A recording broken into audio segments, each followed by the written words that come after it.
August 24th, 410 AD. It is midnight in the center of the world. For 800 years, this city has been the heartbeat of civilization. It is the eternal city, the invincible fortress, the vault where the world stores its gold, its art, and its gods. But tonight, the vault is unlocked. Inside the marble walls of Rome, the silence is heavier than the stone itself. The streets are empty, but they are not sleeping. 2 million people are holding their breath, huddled in the darkness of their homes, listening to the sound of thunder rumbling outside the Salarian gate. But that is not thunder. It is the rhythmic stomping of boots. It is the grinding of iron. It is the sound of a debt coming due. The people inside aren't just scared, they are starving. The grain shipments from Africa stopped months ago. The markets are closed. The inflation rate is infinite because there is nothing left to buy. The richest men in history, men who owned villas the size of small towns, are now boiling leather straps and hunting rats in the gutters just to survive another hour. The Senate sits in their palaces, surrounded by statues of their ancestors, waiting for a miracle. They believe Rome cannot fall because Rome is divinely ordained to rule. They believe the walls are impenetrable. They believe the checks they wrote will never bounce. They are wrong. Outside the walls stands Alaric. To the Roman history books, he is a barbarian, a monster, a savage Goth who hates civilization. But that is a lie. Alaric is not a stranger to Rome. He is a product of it. He was a Roman general, a man trained in Roman tactics, wearing Roman armor, leading men who fought and bled for the Roman flag. And now, standing outside the Salarian gate with 40,000 angry creditors, Alaric is simply finalizing the invoice. He demanded 5,000 pounds of gold and 30,000 pounds of silver. The Senate refused. They tried to negotiate with pride when they had no leverage. They forgot the first rule of power. You do not cheat the men holding the swords.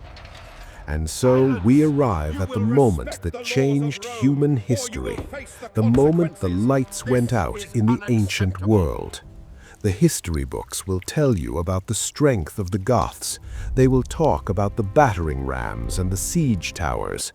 They will paint a picture of a grand assault, a heroic defense, a battle of the ages.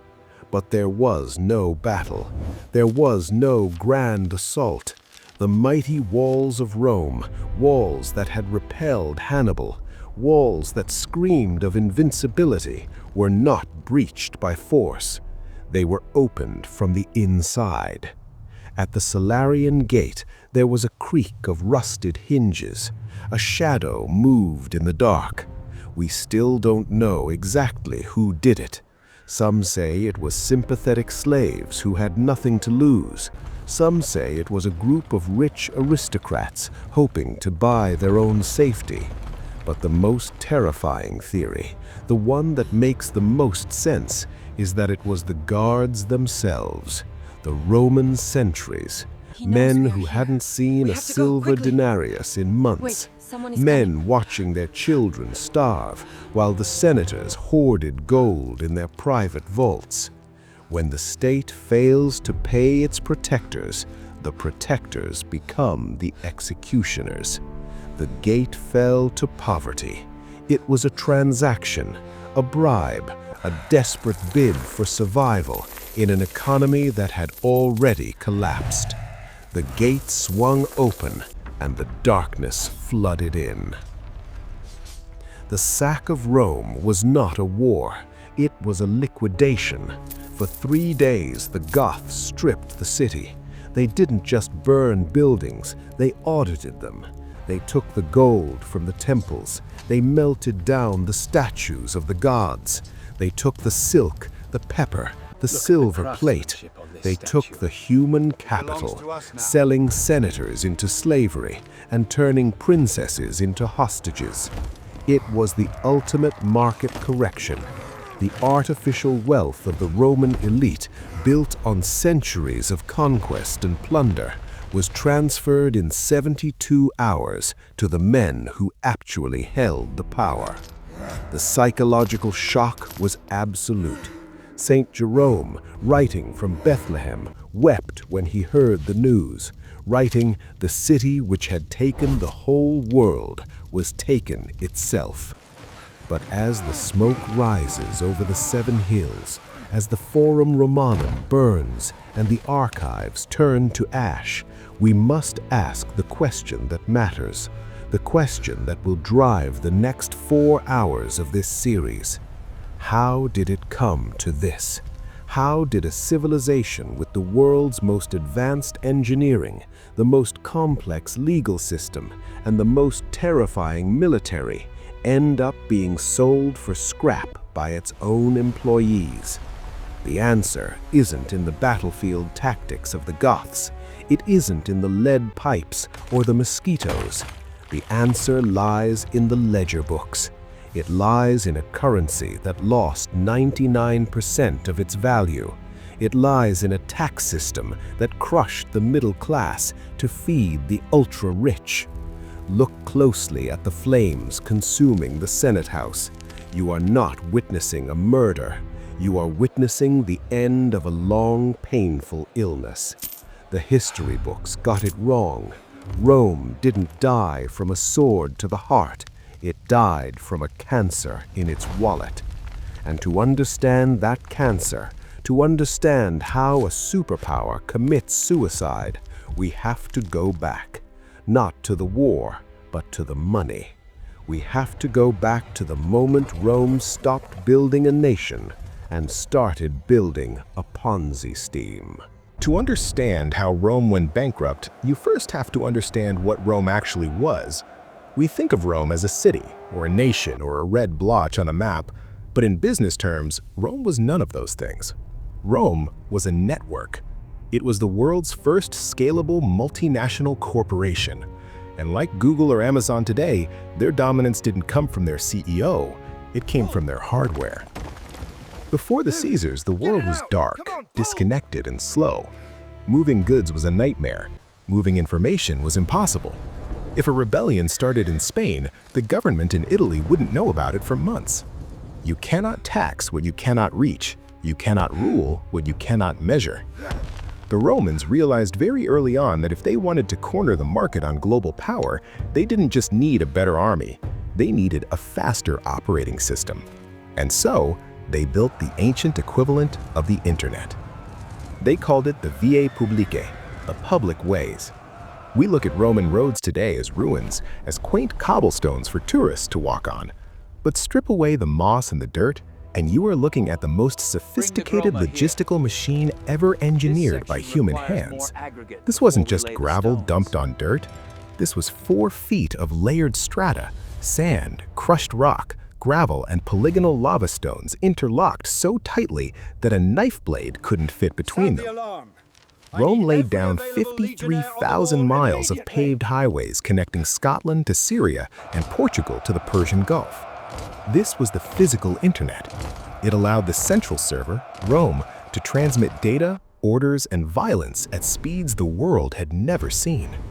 A message could travel from the Senate floor to the German border in days. A legion could march 20 miles a day, every day, regardless of the weather, because the road didn't turn to mud when it rained. The roads were built with a slight crown in the center for drainage, flanked by ditches and engineered to go straight through mountains, not around them. Rome didn't negotiate with geography, it bulldozed it. This infrastructure created a network effect.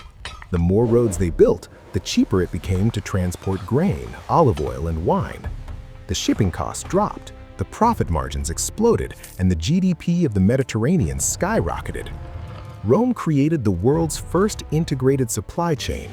They could pull tin from Britain, copper from Cyprus and gold from Spain, manufacture weapons in Italy, and deploy them to Egypt. It was a monopoly on movement. If you wanted to do business in the ancient world, you used Roman roads, you paid Roman tolls, and you followed Roman laws. But a network needs servers to run it, and Rome's cities were built on a technology that remains baffling even to modern material scientists. We talk about Silicon Valley tech stacks. Well, Rome had a literal stack. It was called opus camenticium, Roman concrete. Modern concrete, the stuff we use to build skyscrapers today, is designed to last about 100 to 100 years before it starts to crack and degrade. It is built with planned obsolescence. Roman concrete is different. It is immortal. They mixed volcanic ash from Pozzuoli with lime and seawater. The chemical reaction created a rare mineral called tobermorite, which actually grows stronger over time when exposed to the ocean. This was the ultimate capital expenditure strategy. When Rome built a harbor, a bridge, or a warehouse, they only had to pay for it once. There was no maintenance budget. There was no infrastructure bill needed every decade. This allowed the empire to hoard cash. While their enemies were constantly rebuilding wooden forts and mud brick walls, Rome was compounding its assets. They built the Pantheon, the Colosseum, and the basilicas, not just as art, but as a statement of permanent market dominance. They were telling the world, we are not going anywhere. We are as permanent as the mountains. And then there was the ultimate utility monopoly, water. Before Rome, cities were limited by biology. You could only grow as large as your local river or well could support. If the water ran out, the city died. Rome broke this natural law. They treated water as a utility service piped directly to the consumer. The aqueducts were gravity-defying engines of urbanization. Using nothing but precise mathematics and gravity, they transported millions of gallons of water daily from mountains dozens of miles away. They tunneled through hills and spanned valleys on massive stone arches, maintaining a gradient of just a few inches per mile. It was an engineering precision that wouldn't be matched until the 19th century. This water fueled the massive population boom. It fed the public baths, which were the social and business hubs of the empire. It flushed the sewers, the cloaca maxima, keeping disease in check and allowing the workforce to remain healthy and productive. By the height of the empire, Rome wasn't just a state, it was a service provider. It provided security through its walls, connectivity through its roads, and life through its water. It had successfully monopolized the basic needs of human civilization. The product was perfect, the infrastructure was unbreakable, the supply chain was flawless. So, how does a corporation with a monopoly on the entire world go broke? The problem wasn't the hardware. The roads worked fine, the concrete held up, the water kept flowing. The problem was the overhead costs. Specifically, the cost of the human resources department required to guard this massive, sprawling network. The roads made it easy to move goods, but they also made it easy for enemies to march on Rome. To protect the asset, Rome needed a security force of unimaginable size, and that security force came with a price tag that eventually became heavier than the concrete itself. But concrete and stone do not fight back. A road network is useless if it is being walked on by your enemies. To protect the world's most expensive infrastructure, Rome needed the world's most expensive human resources department. We know them today as the legions. In pop culture, we see the Roman soldier as a hero in gleaming armor. But to the Roman state, a soldier was not a hero. He was a standardized, interchangeable unit of violence. The genius of Roman warfare wasn't that they had better individual fighters than the Gauls or the Carthaginians. Often they didn't.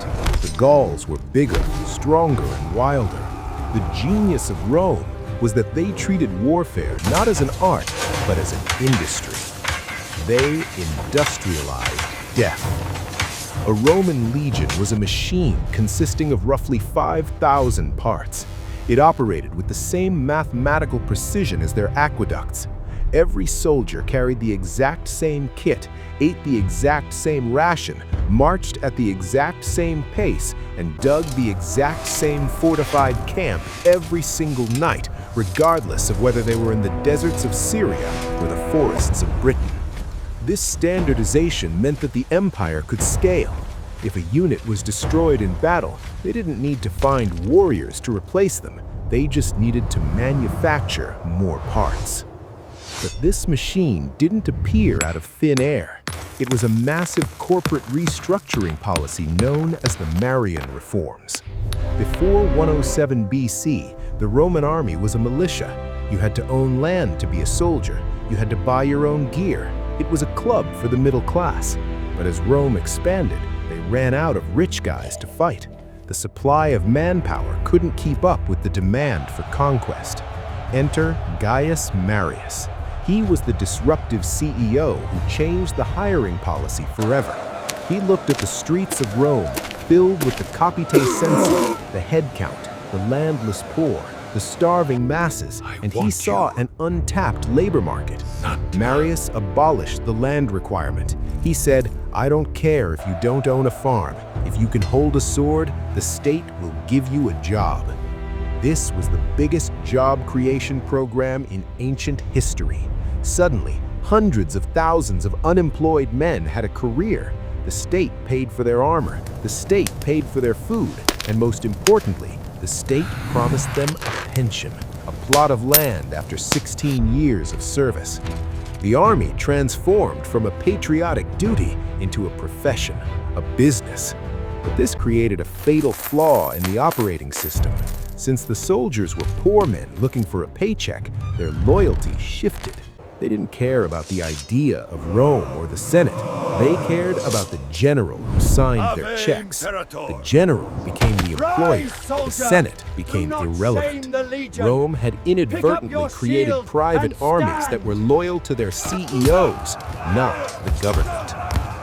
Once hired, these men had to be broken and rebuilt. The training regimen of the Roman legion makes modern special forces look gentle. The training ground was called the Campus Martius, the field of Mars. The philosophy was simple: make training so brutal that the actual battle feels like a vacation. Soldiers trained with wicker shields and wooden swords that were twice the weight of the real weapons. Why? Because if you can swing a double-weighted sword for 4 hours in the heat, a steel gladius feels like a feather. They didn't just train to fight, they trained to build. The Roman soldier was 50% warrior and 50% construction worker. They could march 20 miles with 60 pounds of gear, stop and build a fortified town with walls, ditches, and watchtowers before sunset. Then they would wake up and do it again. This erased the individual. There was no I in the legion. There was only the testudo, the tortoise formation, a wall of shields where every man protected the man next to him. If one man broke rank to be a hero, the formation collapsed and everyone died. Heroism was punished, obedience was worshipped. And how do you ensure absolute terrifying obedience in a group of 50,000 violent men? You use fear. Not the fear of the enemy. The Roman soldier was conditioned to fear his commander more than death itself. This brings us to the darkest management tactic in military history: Decimation, decimation. Today, we use the word decimate loosely to mean destroy a lot of stuff. But in Rome, it was a precise mathematical term. It means removal of the tenth. If a Roman unit showed cowardice in battle, if they retreated without orders, or if they mutinied, the commander would assemble the entire legion. They would be forced to stand in formation, unarmed. The commander would take the guilty cohort, about 480 men, and divide them into groups of 10. They would draw lots. One stone would be white, the others black. The man who pulled the unlucky stone was chosen to die. But he wasn't executed by an executioner. He was beaten to death by the other 9 men in his group. His friends, his messmates, The brothers he had marched with for years were forced to club him to death with rocks and wooden staffs. The psychological impact was shattering. It taught every soldier a lesson that was burned into their DNA. The collective survives only if the individual is sacrificed. There is no escape. There is no mercy. There is only the machine. This brutal discipline created the most effective fighting force the world had ever seen. It allowed Rome to conquer the Mediterranean, secure the trade routes, and tax the known world. The HR department was a resounding success. But there was a catch. A machine this complex, with a payroll this massive, requires a constant flow of cash. It requires endless wars to generate loot and endless taxes to pay the wages. As long as Rome was expanding, the Ponzi scheme worked. New land paid for new soldiers. But what happens when the expansion stops? What happens when there are no more kingdoms to conquer? What happens when the revenue stream dries up, but the 40 legions still expect their paycheck on the first of the month? You are about to find out.